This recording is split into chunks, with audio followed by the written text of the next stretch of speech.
I want to continue the theme here that Senator Kim was talking about. Our nation's largest existential threat is Communist China and its malign influence. As the East Asia Subcommittee Chair of the Senate Foreign Relations Committee, I'm committed to finding ways to combat Communist China in any way we can. After Communist China took over in Hong Kong in 2020, Hong Kong shifted from a trusted global financial center to a critical tool in Communist China's belt to launder money and evade sanctions and carry out other illicit financial activities. For example, Hong Kong has been responsible for creating front companies to purchase barred Iranian oil and managing ghost ships that engage in illegal trade with North Korea. According to the Economic and Security Review Commission on China, exporters from Communist China and Hong Kong shipped 85% of the semiconductors imported by Russia between March 22 and September 23. In 2022 alone, Hong Kong ranked as Russia's second largest semiconductor import partner, shipping approximately $400 million worth of semiconductors during the first year of Russia's invasion of Ukraine.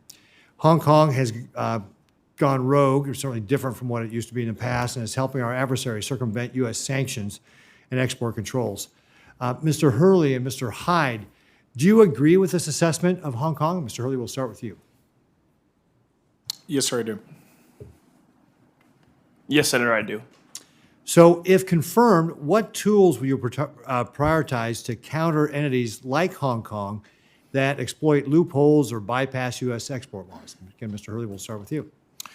Well, I think we talk about prioritizing tools. I'd step back for a second and say we got to be holistic about it.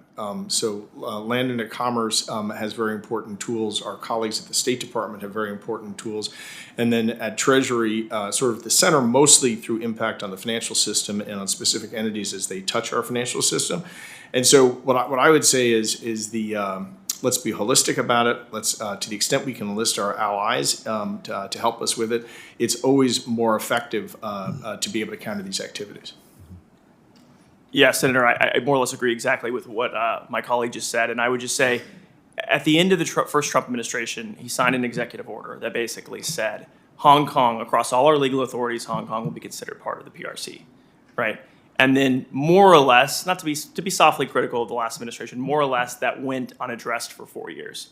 A variety of shell companies were popping up in Hong Kong, purchasing semiconductors, shipping them to Russia, shipping them to entities on the mainland.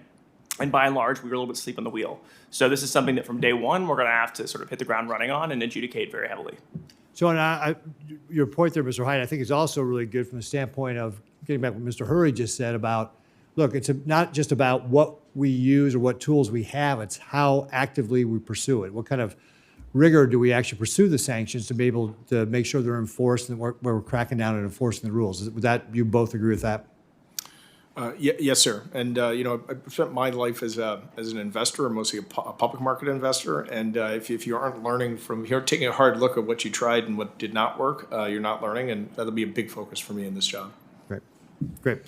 Well, switch gears a little bit. At the end of President Biden's term, the administration unleashed an avalanche of reckless rulemaking across various federal agencies. I look forward to working with all of you to roll back the harmful policies that were put in place by Biden bureaucrats. One of these rush midnight rules is the Department of Commerce Artificial Intelligence Diffusion Rule, which aims to regulate global diffusion of advanced AI chips and models. This misguided rule places arbitrary purchase limits and a cumbersome licensing process to acquire U.S. computing technologies in approximately 150 countries, including allies like Israel. Constrained from purchasing U.S. technology, these countries would be incentivized to turn to Communist China's unregulated, cheap substitutes.